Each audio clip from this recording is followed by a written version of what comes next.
अस्सलाम वालेकुम नाज़रीन किराम, मैं आपका होस्ट अब्दुल तवाब और आप देख रहे हैं लब आज़ाद चैनल। नाज़रीन किराम, आज पाकिस्तान के अंदर एक एक्ट मंजूर होता है। उस एक्ट के नतीजे में इस वक्त पाकिस्तान भर के अंदर लड़की लड़की से शादी कर रही है और लड़का लड़के से शादी कर रहा है। अब हमारे साथ मौजूद हैं एडवोकेट मिस्टर वाजिद नूरानी साहब, इनसे बातचीत करेंगे। अस्सलाम वालेकुम। वालेकुम सलाम व रहमतुल्लाह। सर कैसे हैं आप? जी अल्लाह रसूल की मेहरबानी से। अच्छा सर, ये बताएं कि ये जो अभी एक्ट मंजूर हुआ है ट्रांसजेंडर के हवाले से, ये इस वक्त बहुत ज़्यादा एक ये चीज़ सुर्खियों में है।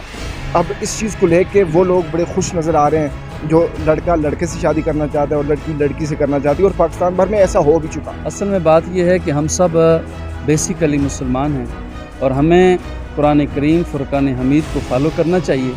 आप देखें कि अल्लाह तबारक व तआला ने अपनी लारेब किताब कुरान करीम फुरकान हमीद में जो बात इरशाद फरमाई है वो इस मरहले पर मैं आपके सामने रखना चाहता हूँ।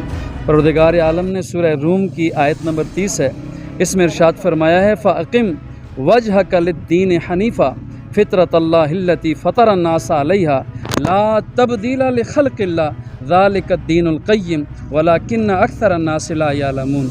इस आयत मुबारका का जो तर्जमा है वो ये है, बातिल से अलग होकर अपना चेहरा अल्लाह की इताअत की तरफ सीधा कर लो।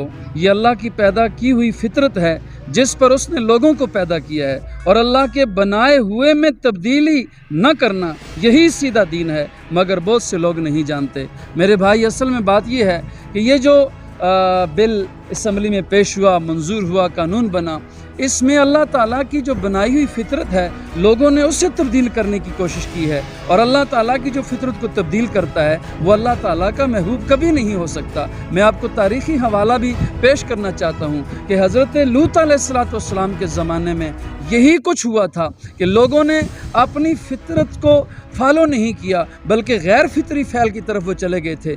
उस वक्त भी लोग लड़का लड़के से और ये जो सिलसिला था ये चलता रहा। अल्लाह ताला को इन लोगों पर इतना गुस्सा आया कि आसमान से इन लोगों पर पत्थर बरसाए गए हैं, और फिर ज़मीन को इतना बुलंद किया गया कि आसमान के फरिश्तों ने ज़मीन पर रहने वाले मुर्गों की बांगों की आवाज़ को सुना था। लिहाजा उस ज़मीन को फिर पलटा गया और ये लोग बिल्कुल सफ़े हस्ती से मिटा दिए गए। मेरा मानना ये है कि इस तरह के कानून बनाने से न सिर्फ अल्लाह ताला के अज़ाब को दावत देने के मुतरादिफ है बल्कि अज़ाब का इंतज़ार किया जाए। इस तरह का जो कानून बनाया जाता है, उस कानून को बनाने वाले, उसके मामनीन, उसके बेनिफिशरी जितने भी लोग हैं, ये सारे के सारे लोग दीगर लोगों पर भी अज़ाब लाने के एक दावेदार हैं। मेरे भाई, इस कानून को हम रिजेक्ट करते हैं। बतौर वकील मैं इसको कंडम करता हूँ कि इस तरह का कानून जो हमारे आइन के ख़िलाफ़ है, जो हमारी इस्लामी रवादात के ख़िलाफ़ है, जो हमारे कुरान के ख़िलाफ़ है, जो हमारी हदीस के ख़िलाफ़ है, जो हम उम्मत मुसलमा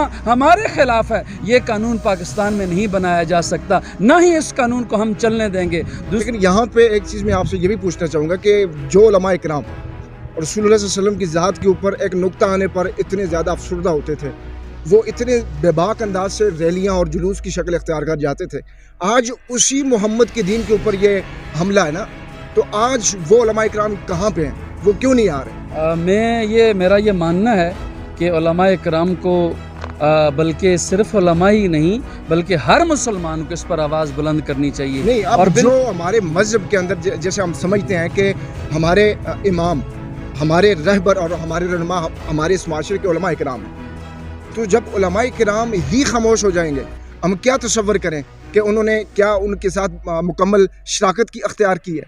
क्या उन लोगों ने मुकम्मल तौर पे हिस्सा लिया उनसे?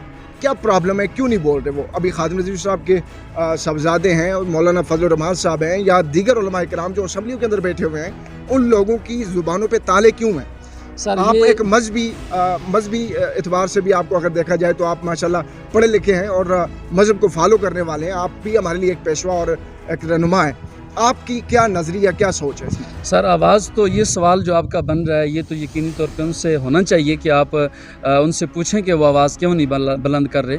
लेकिन अगर देखा जाए तो हर एक बंदे को, उलमा को बिलखुसूस, चूँकि उलमा जो हैं वो कुरान से वाक़फ़ हैं, हदीस से वाक़फ़ हैं, वो सीरत से वाक़फ़ हैं, वो हिस्ट्री से वाक़फ़ हैं, वो पूरी तारीख़ इस्लाम से वाक़फ़ हैं, उन्हें ज़रूर आवाज़ उठानी चाहिए। अभी अफसोस की बात यह है कि अभी जो जुमा गुजरा है इस जुमे पे भी हुजूर की सीरत को बयान किया गया, लेकिन इस मामले पे कोई बात नहीं। मैं खुद जुमा पढ़ाता हूँ और मैंने खुल के बात की है इस बात पे, और ये मैंने अपने मेंबर का जो हक है मुझ पर वो मैंने अदा किया है। क्योंकि उलमा को सोचना चाहिए कि उन पर न सिर्फ नमाज ही की पाबंदी लाजमी है, बल्कि शरीयत ने जो उनको मेंबर अता किया है, जो उन्हें मुसल्ला रसूल अता किया है, उनको ये सारी चीज़ें अदा करनी चाहिए कि जो रसूल कायनात सल्लल्लाहु अलैहि वसल्लम अदा करते आए, जो हुजूर सल्लल्लाहु अलैहि वसल्लम के सहाबा करते आए, जो हुजूर सल्लल्लाहु अलैहि वसल्लम के नवासे करते आए। इमाम हुसैन ने और यजीद का मुकाबला क्यों किया था?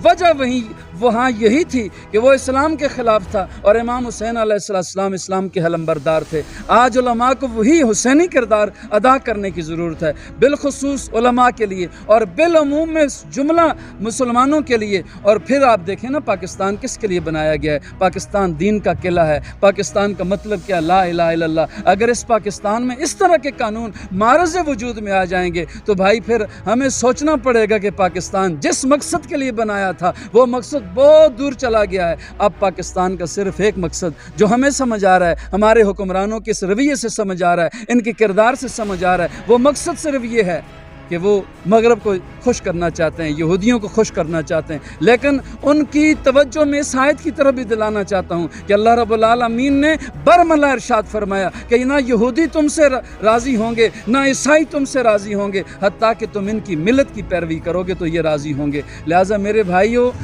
मैं बिलखुसूस आपके तवज्जो से अपने जुमला मुसलमानों से ये इल्तिजा करता हूँ, रिक्वेस्ट करता हूँ, इस्तदा करता हूँ और उनकी ज़मीर को झुझोड़ना चाहता हूँ कि इस्लाम के ख़िलाफ़, हमारे आइन के ख़िलाफ़ और मुल्क के पाकिस्तान के जो बुनियाद है उस बुनियाद के ख़िलाफ़ अगर ये कानून इस तरह के आएंगे तो भाई पाकिस्तान नहीं बचने वाला।